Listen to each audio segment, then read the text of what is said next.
जोशी जी। हेमराज को फोन लगाओ। जी। हेलो। मोदी जी आपको इंटरव्यू देना चाहते हैं। कब? आज। I'll be there. लेकिन एक शर्त है, What? इंटरव्यू लाइव होगा। Live? Are you sure? Ji.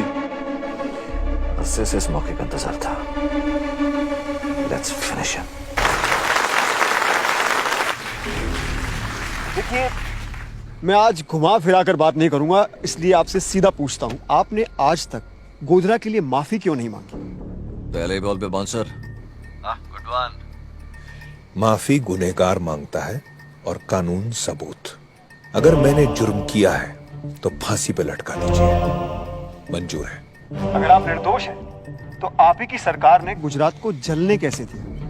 Nanavati commission की रिपोर्ट में साफ साफ लिखा है कि मेरी सरकार और मेरा कोई दोष नहीं। उसमें यह भी लिखा है कि गोधरा के साबरमती एक्सप्रेस में 59 लोगों का जिंदा जलाया जाना कोई दुर्घटना नहीं, सोची समझी साजिश थी।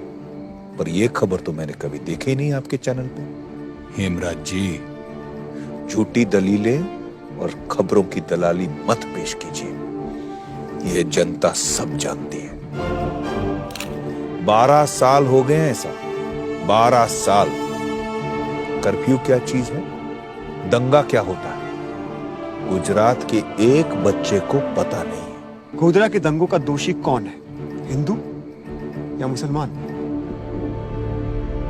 मुसलमान। क्या कहा आपने? यही सुनना चाहते हैं? मुसलमानों के लिए हिंदू दोषी और हिंदुओं के लिए मुसलमान। पर मेरी नजर में दोनों समुदाय इंसानियत के कटघरे में दोषी हैं। Violence has no religion and no religion has violence. Gujarat के सीएम किसके साथ है? गरीबों के साथ है या उद्योगपतियों के साथ है? तरक्की के साथ। अब देखिए, पूरे विश्व ने हमारे गुजरात डेवलपमेंट मॉडल को सराहा है। लेकिन कांग्रेस का मानना है कि ये आपका गुजरात डेवलपमेंट मॉडल फेक है, ये आपकी मार्केटिंग की एक सिर्फ जादूगरी है और कुछ नहीं। भैया, हम तो सिर्फ मेहनत करते हैं, जादू तो केंद्रीय सरकार करती है। ब्लैक मैजिक सब गायब, देश की तिजोरी गायब, नौजवान के रोजगार गायब, कोयला गायब, बिजली गायब, यहां तक कि प्रधानमंत्री जी की आवाज भी गायब।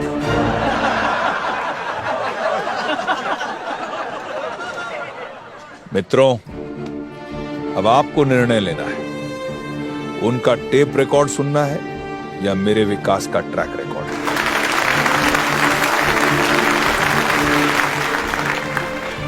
ये वर्क नहीं हो रहा है, लाइन चेंज करो। अब हम करते हैं पूरे देश की बात। मेरा अगला सवाल आपसे ये है। आपका सवाल या उनका सवाल? मतलब? कमाल की रिमोट कंट्रोल टेक्नोलॉजी है भैया, मुंह आपका, सवाल किसी और के।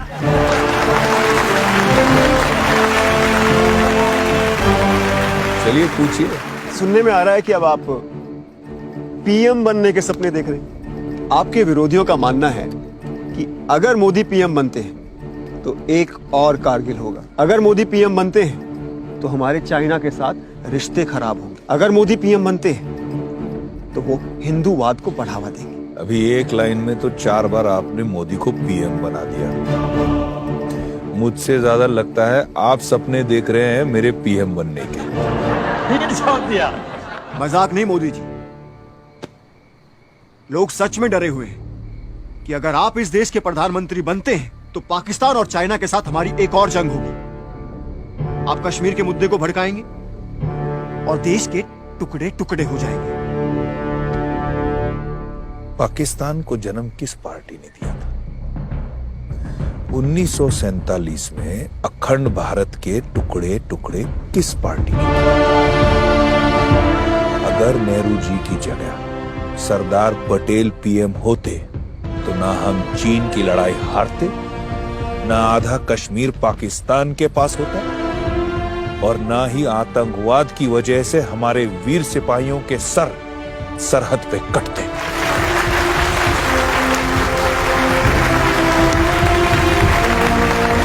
लेकिन मोदी जी, हमारा हिंदुस्तान एक सेक्युलर देश है और लोगों को डर है कि आप इसी हिंदुस्तान को हिंदू राष्ट्र बना देंगे।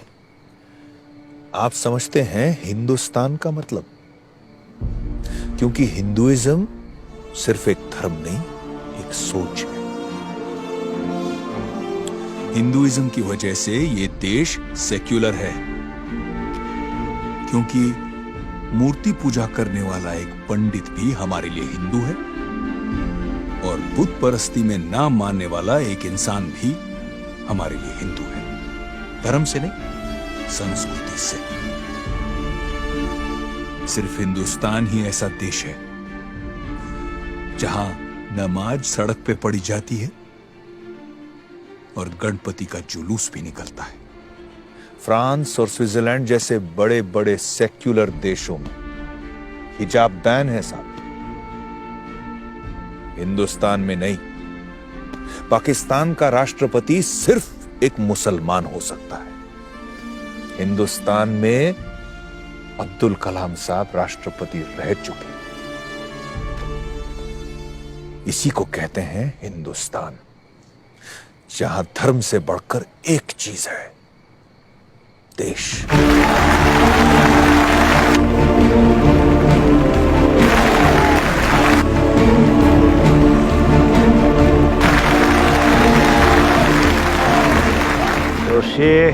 ये सब छोड़िए मोदी जी, ये बताइए कि जब तक आपके ऊपर गोधरा कांड में चल रहे एसआईटी कोर्ट की क्लीन चिट नहीं मिल जाती, आप प्रधानमंत्री कैसे बन पाएंगे?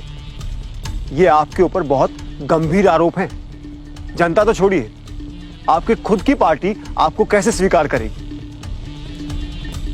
इसका जवाब आपको अगले 30 सेकंड में मिल जाएगा।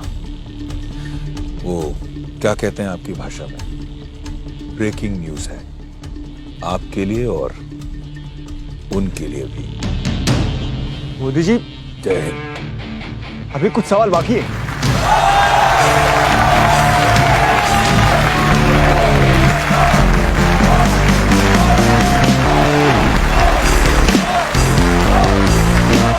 गुजरात के सीएम नरेंद्र मोदी को एसआईटी कोर्ट ने गोधरा दंगों के मामले में निर्दोष करार दिया है।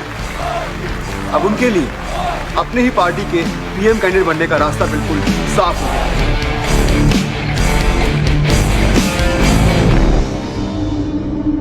गजब का जुनून है इसकी आंखों में। अगर मोदी जीता तो पाकिस्तान को हरा देगा। आपके सच ने इनके झूठ को पंक्चर कर डाला। गाली देने वालों को ताली बजानी पड़ी। हाँ सर, इंटरव्यू का रिस्पॉन्स जबरदस्त है। अरे रीजनल लीडर है वो, सिर्फ गुजरात में पॉपुलर है। अगर दिल्ली में राज करना है उसे तो पहले यूपी जीतना होगा। यूपी तो अपना खड़ा है, वो यहां से तो नहीं, कोशिश भी नहीं करेगा। अब एक ही सवाल है, आप इलेक्शन कहां से लड़ेंगे, अहमदाबाद या गांधीनगर? बनारस। बनारस? सीडी आपके कारनामे तो जेड तक गिना सकता हूं साहब। अंग्रेजी सीखना कोई बड़ी बात नहीं, हम तो अंग्रेजों को हिंदी सिखा देंगे। भूलो मत उसने गुजरात में क्या किया था। मौत का सौदागर है वो। उसे जीतने दिया तो पूरे इंडिया को गुजरात जैसे बना देगा। अरे गुजरात बनाने के लिए 56 इंच की छाती चाहिए, पक्की सड़कें बनाने के लिए पक्की नीयत चाहिए, 24 घंटे बिजली लाने के लिए दिमाग में रोशनी चाहिए। हाँ, मैं सौदागर हूं, लेकिन मौत का नहीं, विकास का। आप किसका सौदा करते हैं जी? है कोई जवाब? मेरी आखिरी रैली पटना के गांधी मैदान में होगी और ये जंग दिल्ली में ही जाके खत्म होगी। सही कह रहा है, गांधी मैदान की रैली इसकी आखिरी रैली होगी। इस बार हम जिहादी नहीं, फौजी भेजेंगे।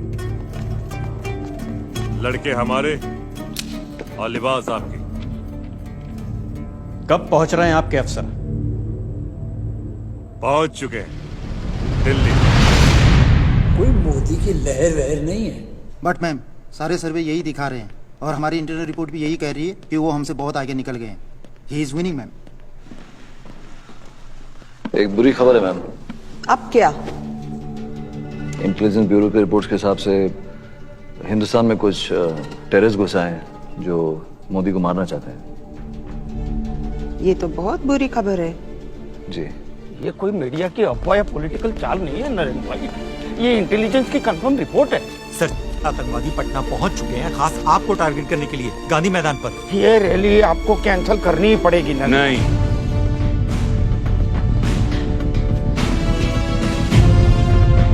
मीडिया को ब्रेकिंग न्यूज और विरोधियों को मुद्दा मिलेगा कि मोदी भाग गया। लेकिन नरेंद्र भाई, मैं उनकी परवाह नहीं करता, लेकिन हर वो हिंदुस्तानी जो मेरी तरफ आशा लिए देखा है, उसकी नजर झुक जाएगी। जो खुद की सुरक्षा की चिंता करे, वो देश की हिफाजत क्या करेगा? सॉरी सर, लेकिन इंदिरा जी, राजीव गांधी, इन्हें भी इंटेलिजेंस रिपोर्ट मिली थी और उन्होंने भी नहीं मानी। जोशी, मैं दिल्ली उन आतंकवादियों से भागने नहीं, उन्हें भगाने जा रहा हूं। बाप प्रणाम। बस नरेंद्र भाई मेरी बात नहीं मान रहे हैं, अब आप ही समझाइए।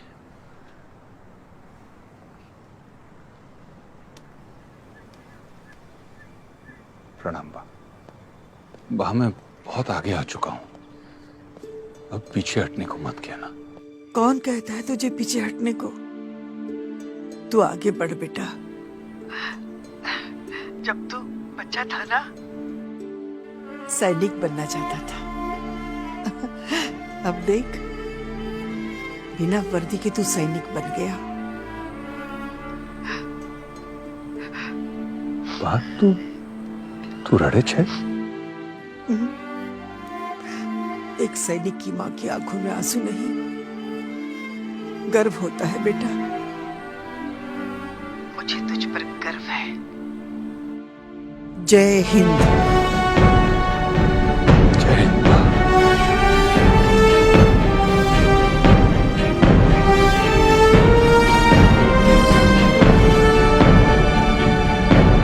कल शाम 7 बजे पटना गांधी मैदान।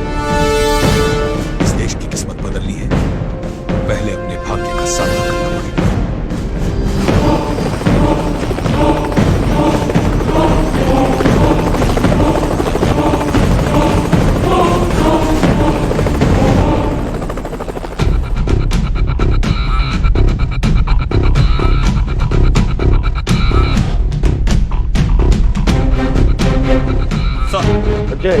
सिक्योरिटी अपडेट क्या है? सर, सारे एंट्री पॉइंट्स पे स्कैनर्स लगवा दिए गए हैं, पुलिस की तादाद डबल कर दी गई है। मैं और मेरी टीम सिविल ड्रेस में क्राउड में होंगे और डॉग स्क्वाड को मैंने ऑर्डर किया है कि स्टेज एरिया को दोबारा चेक करें। Aman Bhargav, counter terrorism security expert. आपकी क्या राय है? सर ये रैली कैंसिल कर दीजिए। थ्रेट लाइव है, भीड़ लाखों के समय बहुत कम, सिक्योर करना मुमकिन नहीं होगा। ये मुमकिन करना होगा। अजय सर, स्टेज के दोनों तरफ, यहाँ सेंटर में और वहाँ मेन गेट के पास, दोनों तरफ मुझे स्नाइपर्स चाहिए, पूरा कवर करना। And I need 4 drones. Her angle से मुझे सिक्योरिटी कैमरा फीड चाहिए। Yes sir.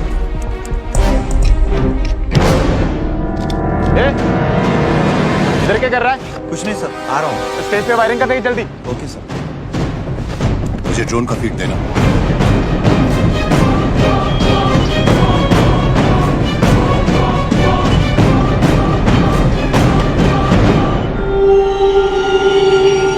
कहाँ पहुंचे? जनाब मैं अभी भी यहीं अटका हूँ। सर डोंट वरी, हथियार मेरे पास है। जल्दी करो।